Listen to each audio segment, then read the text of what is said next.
Hey, Brandon. Brandon, Yeah. Who's what Matt? are Is that you? you doing there? Oh, hey, Matt. I'm just exploring campus virtually with this new virtual reality headset. Oh, that's pretty cool. Where are you at Yeah. right now?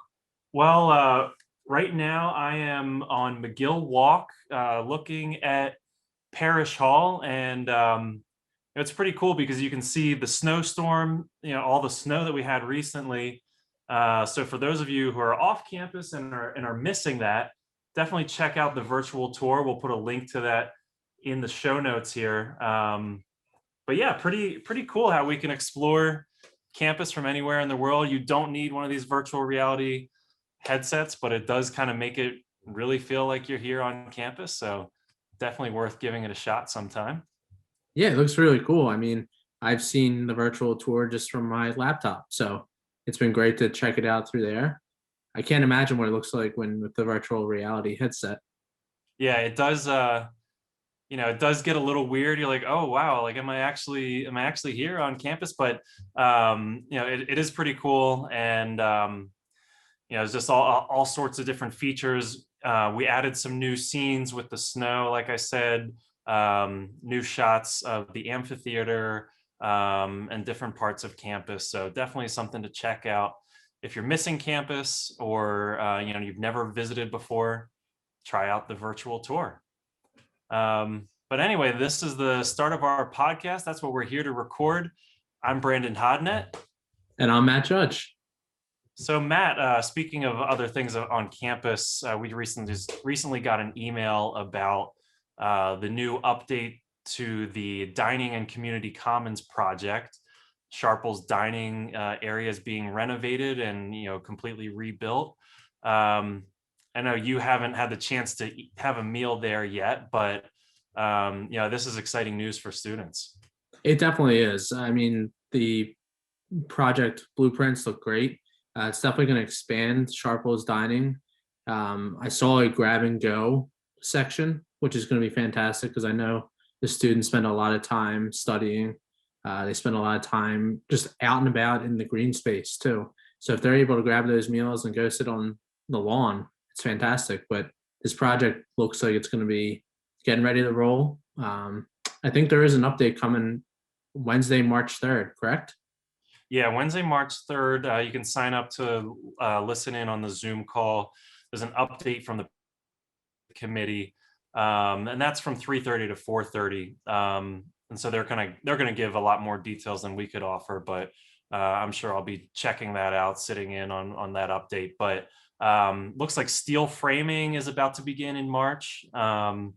And this place is going to be really cool. We'll show some pictures on screen, but 2 floors. They're adding all sorts of trees outside. It's just gonna be a really cool space.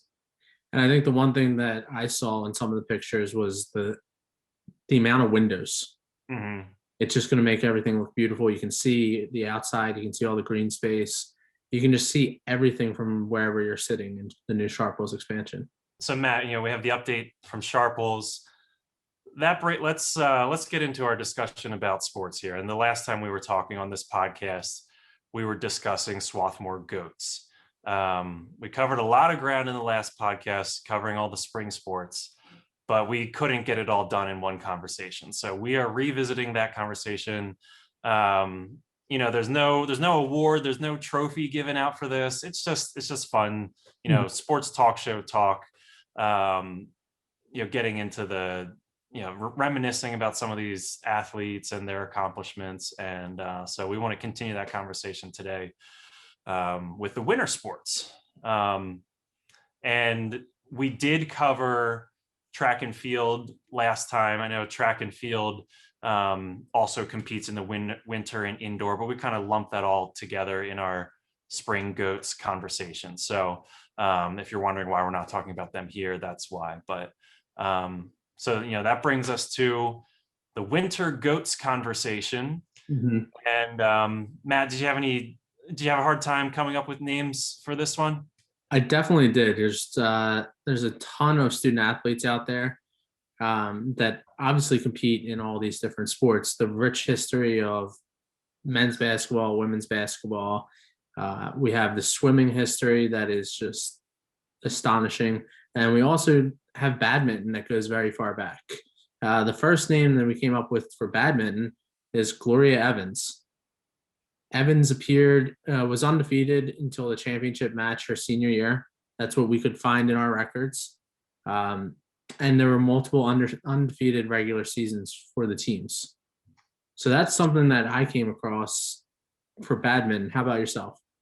Yeah, and Gloria Evans is in our Athletics Hall of Fame. She was a stellar tennis and badminton star, class of 1947. And I will say, when she was inducted into the Hall of Fame, she had one of the funniest Hall of Fame speeches that I've ever heard. Like, just the stories that she was telling about life at Swarthmore in the 40s were hilarious. So definitely, there's part of her speech is available on our YouTube channel. Definitely worth checking out. But another name, Christine Grant, class of 1969, badminton star. They realized she was a star her freshman year. She took over the #1 spot on the team. And we don't have a ton of records, but it is noted that she won the Philadelphia Intercollegiate Tournament, was a runner-up at the Delaware Valley Tournament, but just a star badminton player her 4 years here. I'm sure there are some other names that we could consider, but unfortunately, we just don't have a lot of records about a lot of records in the badminton history. But those are two names that would stick out to us as some of the greatest of all time at Swarthmore in badminton. So we're going to switch gears a little bit. You have some names for men's basketball. Yeah, and interestingly enough, these two names rhyme. That wasn't intentional, but I've got Jim Reilly and Cam Wiley. So both very different eras of basketball. Jim Reilly probably shot underhanded free throws. That was just the way things were. The lane was narrower. There was no 3-point line. There was no shot clock. So, there was a lot fewer possessions in the game when Jim Reilly played. But this is cool. He is the only Swarthmore player drafted into the NBA. And Jim Reilly was drafted by the Minneapolis Lakers, now the Los Angeles Lakers, 102nd pick overall. But he never actually played in the NBA. And, and a lot of people that were drafted that year didn't. But he decided to pursue a career as a chemist with DuPont. But some of his numbers at Swarthmore are incredible. He was, first of all, the first person to score 1,000 points at Swarthmore, and then obviously the first to score 1,500 points. Oh. Again, doing this all without a 3-point line, without a shot clock. So the game was kind of a slower pace. But how about this? I was flipping through some box scores. He scored 48 points in his second to last game. That was against Moravian, setting the new school record. And then follows it up the next game with another 45-point night.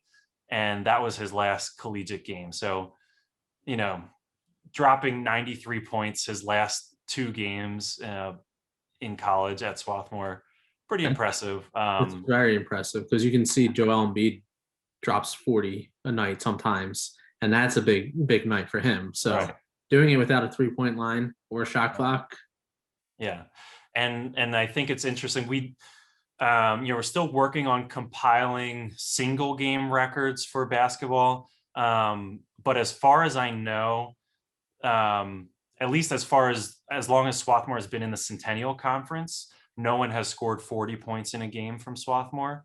So this 48-point performance by Jim Reilly, could be the highest, the most points scored in a game in Swarthmore men's basketball history.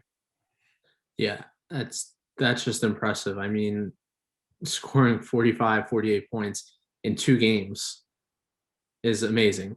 Some people can have a tough time doing that throughout their career. And I think the next person, like you said, Cam Wiley, did it in 1 year, 40 points in 1 year. Yeah, his freshman year, didn't get a lot of playing time. Was trying to find a spot in the rotation, scored 40 points his freshman year, the whole year, but then ended up graduating with 1,565 points. So he really hit his stride sophomore year. junior year, senior year, just was lighting it up.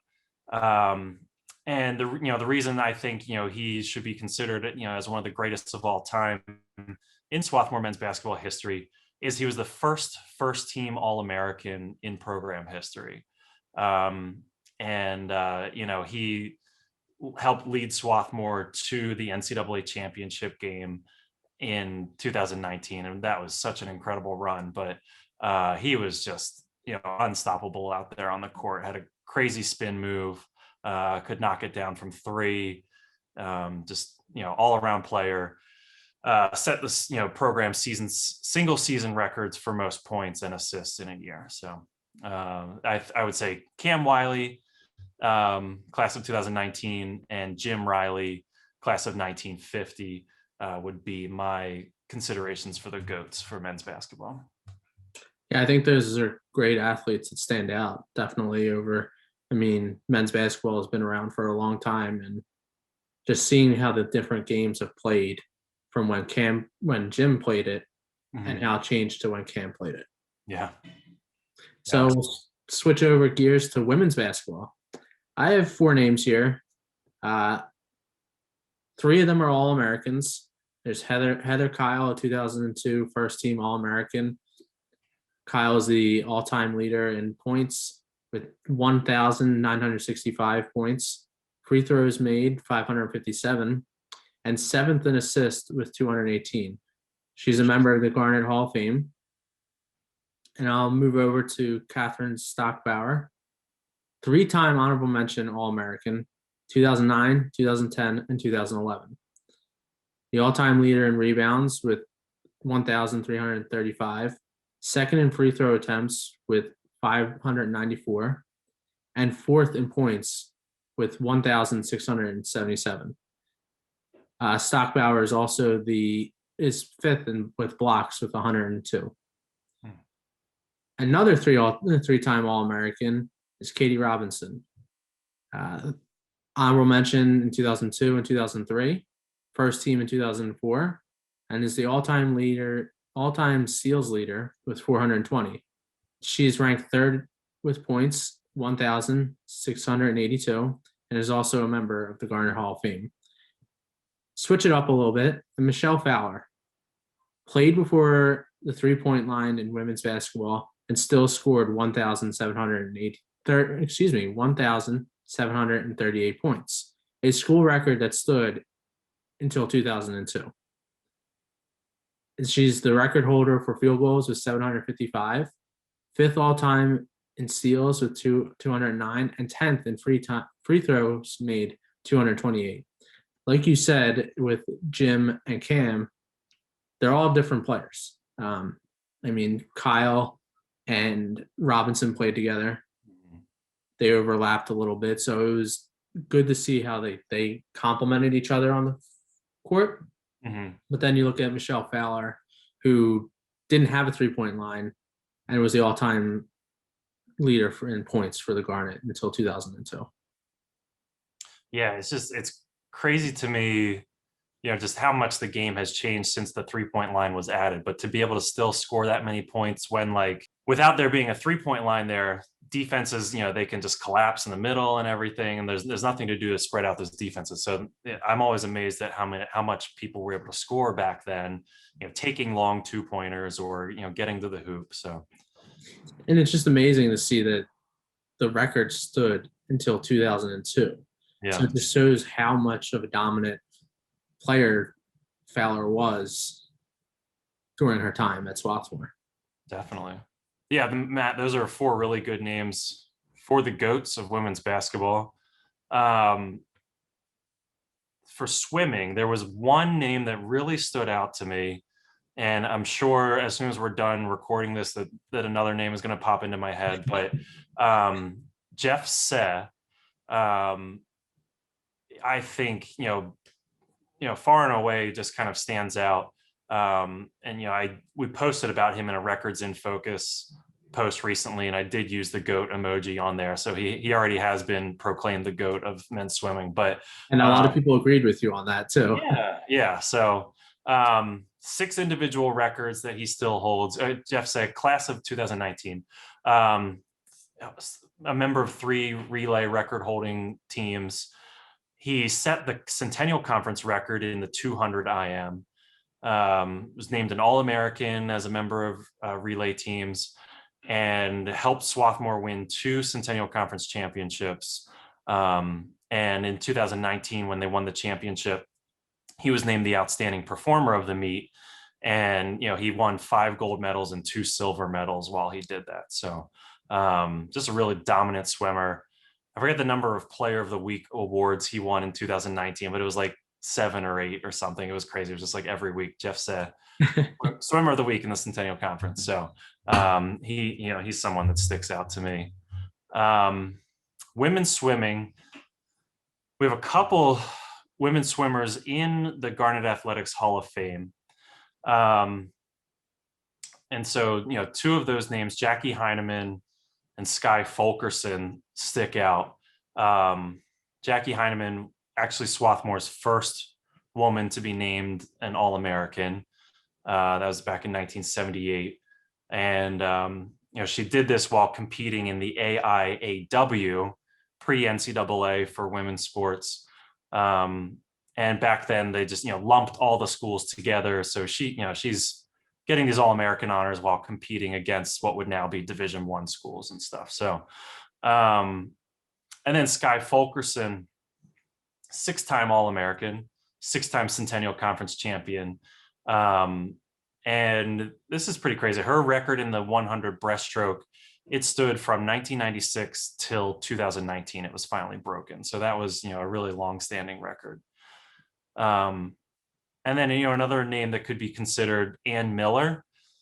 She's a 4-time All-American, and she holds, the oldest current record in the women's swimming record book.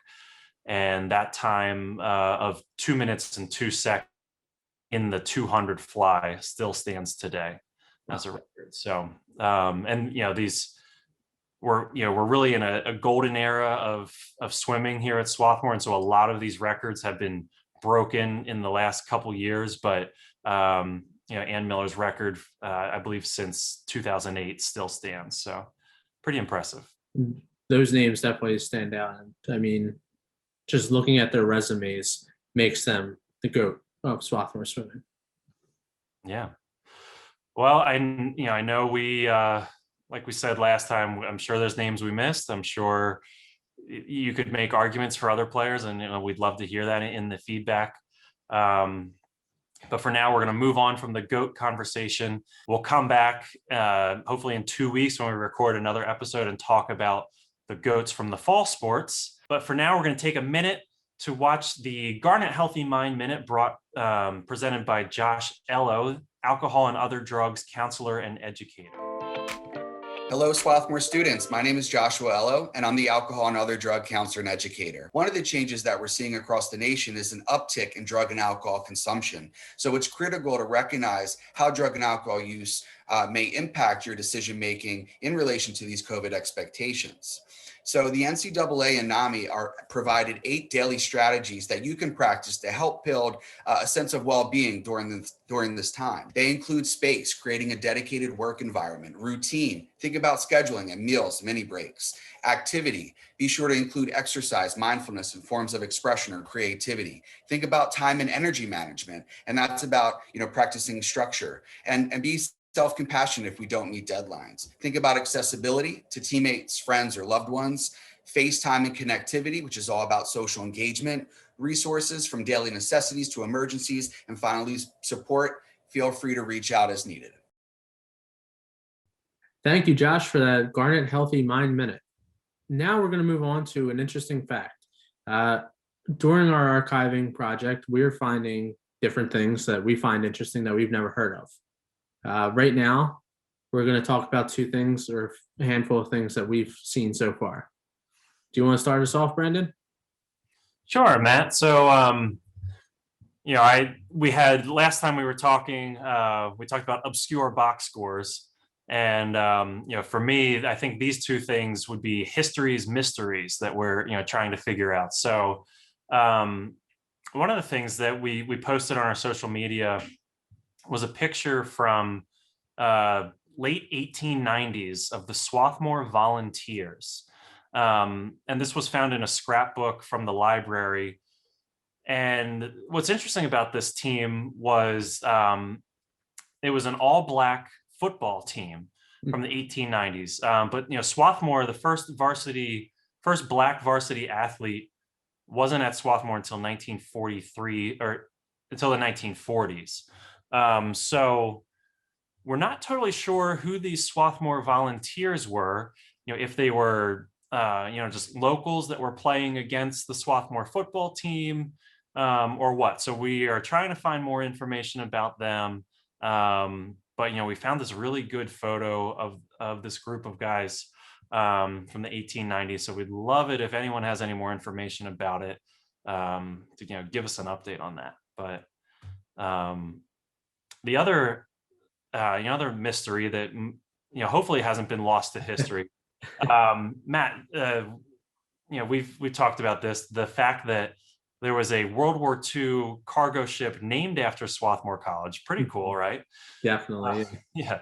And so that ship, served in World War II. It was a Liberty ship, SS Swarthmore Victory. It was a cargo ship, 450 feet long. It was used up until 1988 when it was eventually scrapped. But someone, made the good call to save the bell from it. And I'm just going to read. This was from the Swarthmore Bulletin. It says the bell came to the college from the U.S. Maritime Administration, thanks to the sharp eye of Mark Schleffer, a maritime lawyer and husband of Marion King Schleffer from the class of 1945. He spotted the college's namesake ship on a list of mothballed vessels about to be scrapped and contacted Swarthmore administrators.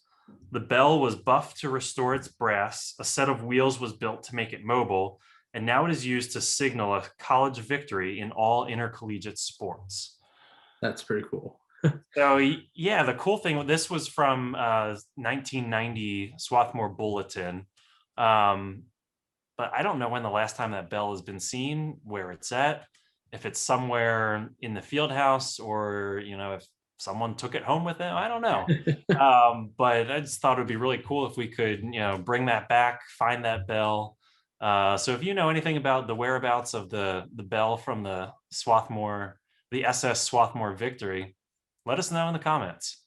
It would definitely be cool to put that somewhere on campus right now, maybe roll it around to each venue. Every time there's a win, the team rings it. Get that tradition back going. Yeah, I'm thinking of like the Sixers, they ring the Liberty Bell before the game. And they also have a bell that they the player of the game rings in the locker room. So, a lot of cool traditions that we could resume if we were able to find this bell. But definitely. And one of the interesting historical things I found was in 1941, Swarthmore created the all-college tournament for field hockey. This was made up of Philadelphia area colleges. It ran, I would say, about, so far that I've seen, about 45 to 50 years into the late 80s, early 90s. It was made up of Swarthmore, Penn, Temple, Bryn Mawr, Beaver College, which is now Arcadia University, Drexel University, Rosemont, and Ursinus. The tournament was always competed at the end of the season, so it was towards the end in like October, where it would be around the time of the conference championships. Couldn't really tell when these items or when this tournament would take place, when the conference was actually in play, because they were all in different conferences. So this was used to select an all Philadelphia, all college field hockey team. And I think it was something very cool that Swarthmore created. And then 1979 is when they became the permanent host of this tournament. Very interesting. Yeah, Swarthmore has a very long history of field hockey. One of the first colleges to play field hockey in the U.S. Dating a long time ago. So very rich history, and it's cool to see how Swarthmore kind of highlighted all of the skill in the area with this all college tournament. Mm-hmm. And I can tell you, sometimes there were several years in which Swarthmore won the tournament, and sometimes they were co-champions. In the 1984 program leading up to the 1984 tournament, they were co-champions with Philadelphia Textile. Don't know exactly how they were co-champions because the bracket always read saying if there was a tie, they would go to penalty stroke off. So I don't know how the tie they were co-champions if. Okay. Maybe it started raining or something, or it got too dark and they weren't able to finish it. I don't know. That's possible, yeah. We'll chalk that up as one of history's mysteries. So we'll do some more investigating. But yeah, so Matt and we've just been going through all of these old records, all these old documents, old videos, old photos, old film negatives, everything. So as we find interesting things, we'll keep sharing them on here on our social media platforms. So that brings us to pretty much the end of our show. But Matt, as we're going through these records, different names keep popping out to us. Some of them we've mentioned in our GOATs conversation. But again, like last podcast, we're appealing again. If you have people that you think should be in the Garnet Athletics Hall of Fame, let us know. And you can do that by filling out a nomination form online or sending us an email, athletics@swarthmore.edu. It's an easy way to get in contact with us. Thanks for listening to this episode of the Swarthmore Athletics Podcast. If you like what you heard, please subscribe, leave us a 5-star review, and share it with your friends.